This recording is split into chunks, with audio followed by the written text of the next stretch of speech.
If you think your morning cup of joe is potent, wait until you try the beverages of yesteryear. True, cocaine was used in the original Coca-Cola recipe as a pick-me-up. But where did the up come from in 7-Up? Lithium citrate, not cocaine. Its full name was Bib-Label Lithiated Lemon-Lime Soda before it was shortened to just 7-Up. It was marketed as being a mood-stabilizing beverage, and conveniently, the timing of its launch was just right, 2 weeks prior to the stock market crash of 1929. After that, people definitely wanted some mood stabilizing. It propelled Charles Leeper Griggs' invention to become one of the best-selling beverages of all time. Apparently, somehow, all of that sugar is supposed to be slenderizing and help hangovers too. How the mineral is used today. Today it's not lithium citrate, but rather lithium carbonate that's used for a class of prescription drugs known as antimanic agents. The first was approved by the FDA in 1970. As with almost all psychiatric medications, scientists can't say precisely how it works. The theory is that neurons can't tell the difference between it and sodium. As a result, when a little gets inside the brain, it changes the overall sodium gradient.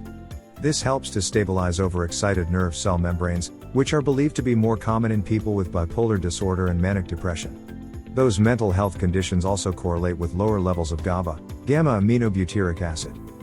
A meta-analysis of 45 studies involving some 33,000 patients found that those who were being treated with prescription lithium had a 5-fold reduction in suicides and/or attempts when compared to other treatments. A professor of psychiatry at Tufts University, Dr. Nasir Ghami, was quoted in the article as saying, "Lithium is, by far, the most proven drug to keep neurons alive, in animals and in humans, consistently and with many replicated studies. If lithium prevents dementia, then we may have overlooked a very simple means of preventing a major public health problem." Why does he believe that? There's quite a bit of research to support his theory, including these 2 studies that were mentioned by the New York Times. A Japanese study looked at over 1 million people during a 5-year period and the composition of their water supply. Those who lived in areas with naturally higher lithium content had fewer suicides and even lower levels of all-cause mortality. A study in Texas looked at 27 counties over a decade and found that the areas with higher amounts of this trace mineral in the municipal water supply had lower rates of suicides, homicides, and rapes. To be clear, as a dietary supplement, no health benefits of lithium have been proven. It should not be used to treat, cure, or prevent any disease. Many are calling this mineral the next big nootropic, brain supplement, and using a low dose daily in addition to their multivitamin, since none contain it. Not because of low GABA levels or for boosting gray matter, but rather based on the theory that it might be an important trace mineral. A mineral that the modern diet of filtered water and processed food contains less of.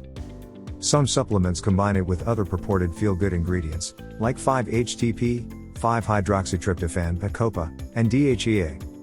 Lithium orotate. Lithium orotate is used as dietary supplement only. Lithium is combined with the mineral salts of orotic acid, orotates, instead of carbonate ions, which is lithium carbonate. In other forms, orotates are naturally found in living organisms. Some believe they act as electrolyte carriers for distributing minerals, such as lithium, throughout the body, but that remains theoretical and unproven. Foods that are high in lithium orotate. It is true that lithium is a trace alkali metal naturally present in the soil. Some of the richest known dietary sources of it include milk, eggs, tomatoes, cucumbers, mushrooms, black tea, and natural spring water. Given its prevalence in the environment, at least some very minute amount is in just about everything you eat and drink. However, natural lithium is not known to exist in the orotate form. That means there are no foods that contain lithium orotate. It has never been proven to offer benefits for general health or any condition. Its safety is also unknown. The controversial German scientist Dr. Hans Alfred Nieper patented it in the 1970s and believed it might be effective in the treatment of depression, alcoholism, epilepsy, migraines, and recurring headaches. None of those have been validated. The controversial history. In the PubMed database of over 30 million medical literature citations, you will only find 11 mentions of this compound. Only 2 out of those 9 are lithium orotate studies involving humans. The first was published in 1973 by Dr. Hans Nieper himself. A total 64 patients were monitored as they used lithium orotate, for time spans ranging from 4 to 30 months. In the paper, he alleged it to be useful for a hodgepodge of diseases, but despite his hyperbole, it would not have been possible to evaluate all of those different things in a single study like this. The only other human study which evaluated benefits was published in 1986. though a more accurate description would be to call it a collection of case studies, since their treatments were not concurrent and each person had a gamut of different medical issues. That makes comparing them nearly impossible. 42 alcoholic patients were included, 33 men and 9 women. In addition to alcoholism, it was noted that some suffered from seizures, hyperthyroidism, headaches, liver cancer, and lung cancer. Monitoring of these patients ranged from 6 months to 10 years.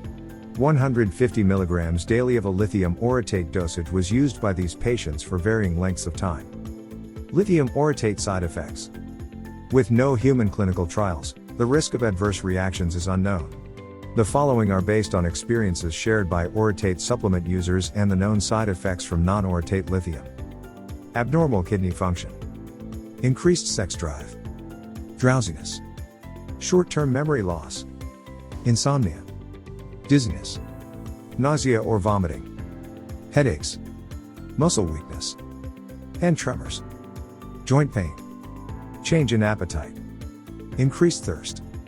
Abdominal pain. Unknown pregnancy safety. Passes into milk during breastfeeding. Many of the reactions have not been seen in online testimonials of supplemental microdosages, but they are associated with lithium in general on the NIH's Medline Plus website. There are several frightening case studies of people who had a lithium orotate overdose, where they used more than what the product manufacturers recommended. Technically, nothing is 100% safe in life, as you can even overdose on water.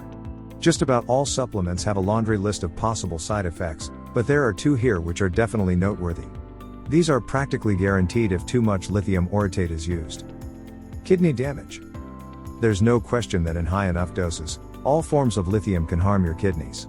With prescription uses of lithium for bipolar and other mental health issues, up to 60% of patients experience impaired ability to concentrate urine during the start of treatment. After time, this drops to 20 to 25%. That's according to the Harvard Mental Health Letter. Symptoms of abnormal kidney function can include frequent urination, getting up during the night to urinate, dry mouth, and electrolyte imbalance which can cause you to feel tired or fatigued. Thyroid effects. Diagram of human thyroid gland anatomy again, without any clinical data on the supplement, the best clue we have is to look at what happens with the prescription carbonate. Studies have demonstrated that up to 47% of patients on long-term lithium treatment will develop hypothyroidism, which is an underactive thyroid gland. This means too little thyroid hormone is being produced. If you enjoyed this video, kindly press the like button. Also, don't forget to subscribe with notifications on, so that you don't miss out on videos like this. Thank you for watching.